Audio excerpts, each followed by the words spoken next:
Hey, everybody, Scott Bischoff coming to you for Detroit Lions Podcast. We're going to talk about, in episode 1, we talked about Jahmyr Gibbs, Jack Campbell, and Sam Laporta.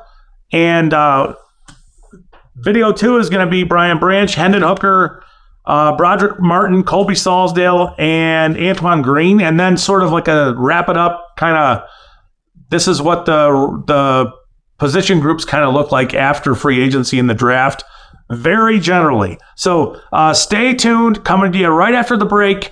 Before we do anything else, make sure you hit like, subscribe, and all that stuff wherever you're hearing this. That helps us. It helps us do what we're doing. Please do that. Stay tuned, coming to you right after the break.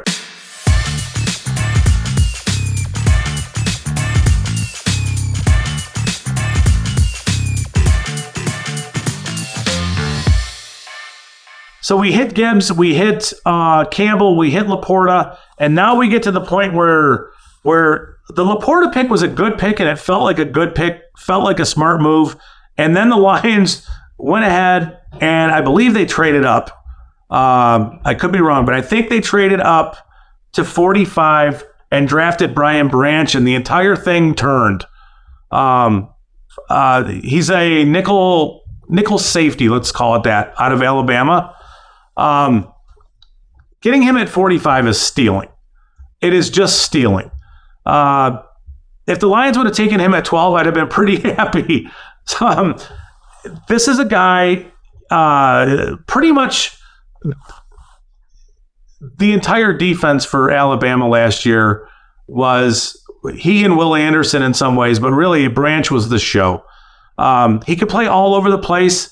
But the real value with Branch are the things that he can do closer to the line of scrimmage, lined up over the slot receiver, and then playing against the run in the box, and then covering like tight ends. And, in that intermediate part of the field, he's really effective doing that. I would not play him deep as a deep safety because I think he's limited in that way. But when you're looking at a guy who's got incredible instincts, will always find the ball. Maybe a better than incredible tackler, meaning one of the better tacklers you'll ever see. All these things, the value of where they can play him, the versatility and exchangeability between him and like this year, Chauncey Gardner-Johnson Jr. and Cam Sutton, and then going forward long term, how he kind of resolves that position. Getting him at 45. This was a fantastic pick, but this is a great pick. Next, it's Hendon Hooker.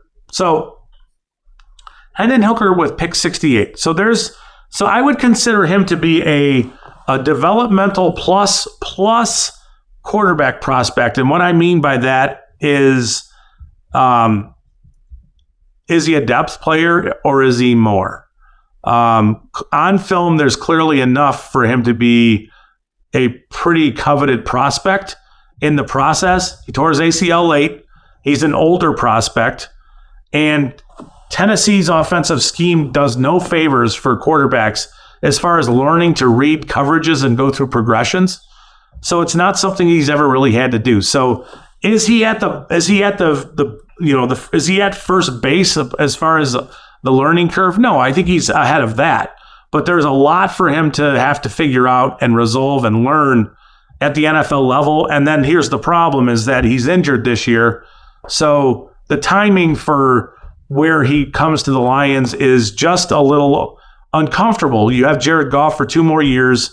I don't think he plays this year. So there's a relative unknown as to what he is really going to be.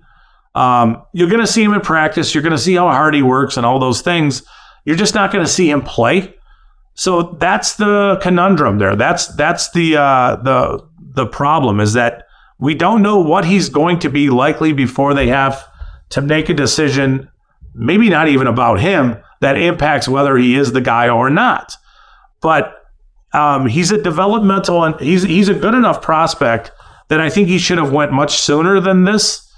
And in the right situation, I think he could really be impactful. The question is he a depth player? And if so, that's great because you need that. You need some young depth, period, at the position. Will he push Goff? We'll see. We don't have answers for that right now, but all I know is at pick 68, it's worth the throw of a dart for what he could potentially become.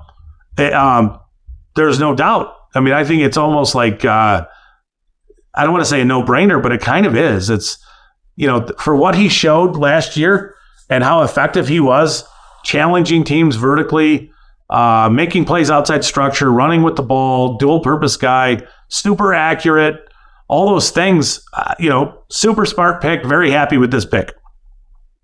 So then it went to, we were ending round 3, and the Lions gave up a few picks to jump up and take defensive tackle Broderick Martin out of Western Kentucky. 6'5", 337 pounds, long arms. This is not a guy you're going to move around easily.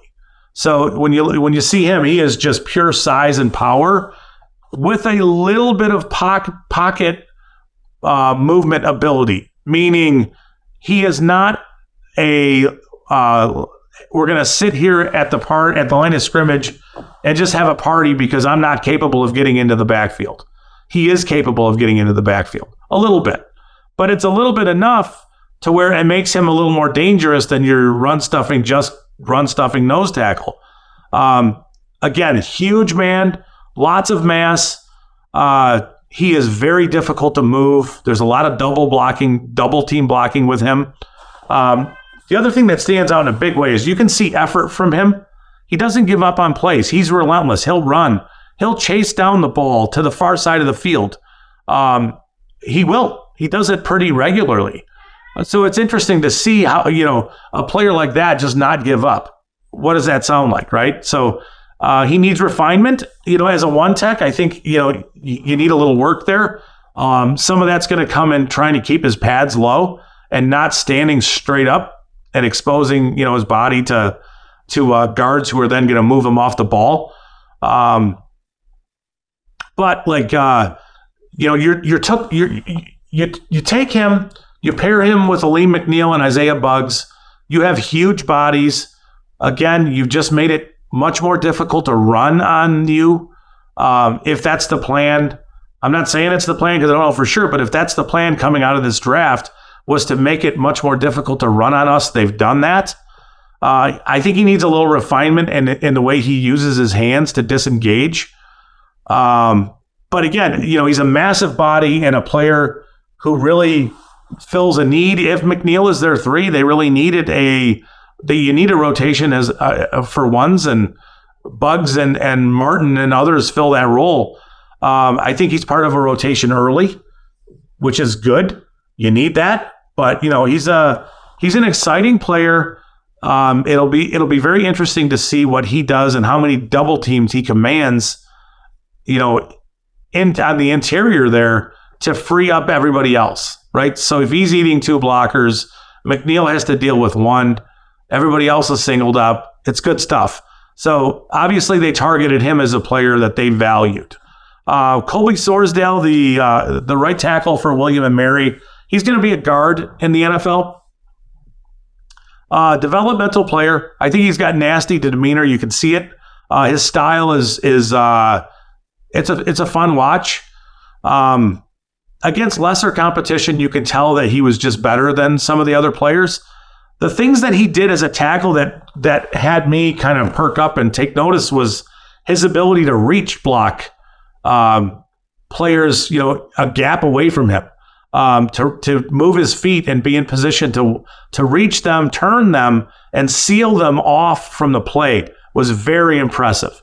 So you're looking at a player who has the technical ability to do these things, the athletic ability to do these things, and also at times seeing him kind of ragdoll people at the line of scrimmage with his upper body power. It's pretty, and it looks good. He's a nice developmental player. And then the last pick they made, Antoine Green, receiver from North Carolina. I think we're looking at a vertical threat, player who's pretty raw in his movements as far as a route runner, but when it comes to running verticals, he's got that straight line build-up speed. He ran 4.47. He's really good in the contested catch game. I would prefer that he didn't have to be so good in the contested catch game, because that would mean that he would be beating college defensive backs a little easier. One of the things that he does not do well is he doesn't stack defenders at the point when the ball's arriving. So he's not creating space for himself with his body. And I think he can learn that really quick.